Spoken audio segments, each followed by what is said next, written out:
आज का गीत है भोजपुरी में। हाँ, सारी सारी रतिया जगावे कोयल तोरी बिरहन बोलिया। सारी सारी रतिया जगावे कोयल तोरी बिरहन बोलिया। सारी सारी रतिया जगावे कोयल तोरी बिरहन बोलिया। और लड़की कह रही है कि एक कोयल हमारी दुश्मन है, एक कोयल ही हमारी बैरन है। कोयल से अपना सारी शिकायत सुना रही है। सारी सारी रतिया जगावे कोयल तोरी बिरहन बोलिया। सारी सारी रतिया जगावे कोयल तोरी बिरहन बोलिया।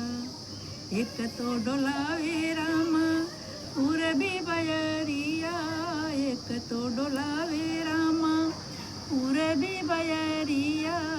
दूजे सुधयावे पर देसिया समरिया, दूजे सुधयावे परदेसिया समरिया।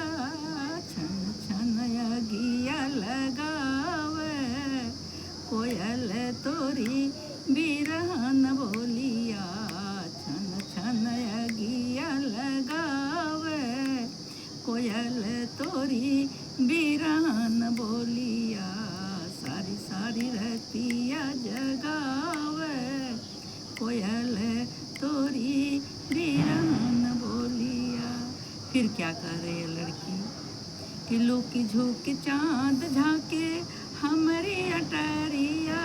लुकी झुकी चाँद झाँके हमारी अटरिया।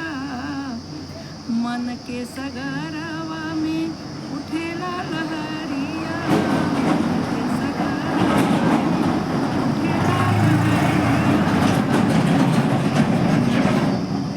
छन छन जिया जगावे कोयल तोरी बिरहन बोलिया।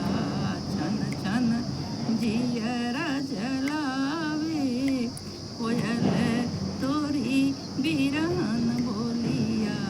सारी सारी रतिया जगावे कोयल तोरी बिरहन बोलिया। फिर क्या कर रही है वो लड़की?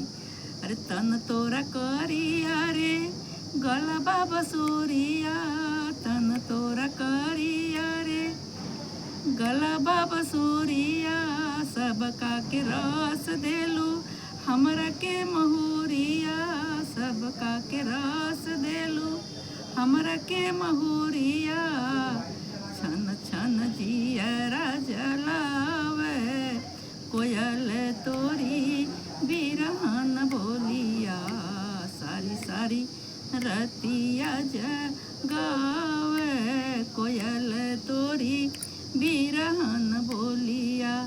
एक तो डोलावे रामा, एक तो डोलावे रामा पूरबी बयरिया, एक तो डोलावे रामा पूरबी बयरिया।